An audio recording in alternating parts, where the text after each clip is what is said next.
আচ্ছা, তোমরা এই মেয়েটাকে চিনতে পারছো? এটা একজন বাংলাদেশি মেয়ে। আর আমাদের ভারতীয় হিন্দুত্ববাদকে গালাগালি দিচ্ছিল, আরএসকে গালাগালি দিচ্ছিল। সে চিন্ময় প্রভুর মুক্তি চায় না, কিন্তু ওখানে একটা উকিলে হত্যা হয়েছে, তার মুক্তি চায়। একজন হিন্দু এবং হিন্দু হয়ে আরেক হিন্দুকে গালাগালি করছিল, মানে অতি বাম হয়েছিল আর কি। একটা পোস্ট করেছে, এটা এখন খুবই ভাইরাল হয়েছে। পোস্টটা একটু তোমাদেরকে পড়ে শোনায়। ইনি বলছে, সুমনগঞ্জে আমার বাড়ি, গতকাল রাতে সেখানে দোয়াবাজারে উপজেলায় মানে মরগাঁও গ্রামে ফেসবুক কমেন্টের জের ধরে হিন্দু ধর্মাবলম্বী বাড়ির দোকানপাট হামলা ভাঙচুর সব কিছু হয়েছে। মানে ও এটা বলতে চাচ্ছে সব কিছু আইন শৃঙ্খলা সব কিছু ভেঙে টেঙে সব কিছু গেছে, কিন্তু তারপরেও পুলিশের সঙ্গে সে যোগাযোগ করতে চেয়েছে, কিন্তু বা অন্যান্য মাধ্যমে যোগাযোগ করতে চেয়েছে, কিন্তু সে যোগাযোগ করতে পারেনি এবং সঠিক সেই কার্যকলাপ করেনি পুলিশ, যেটা স্টেপ নিলে ওখানে শান্তি শৃঙ্খলা সব কিছু বজায় থাকে।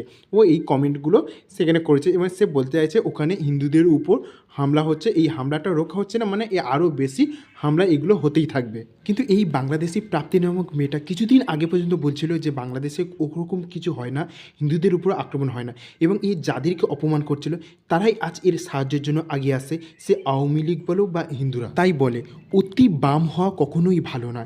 যে মেয়ে কিছুদিন আগে পর্যন্ত ভারতে আরএসএসকে গালাগালি করছিল, সেই মেয়ে এখন সেখানে হিন্দুদের উপর অত্যাচার হচ্ছে বলে পোস্টে দিচ্ছে। তাই অতি বাম হওয়ার ফল এটাই।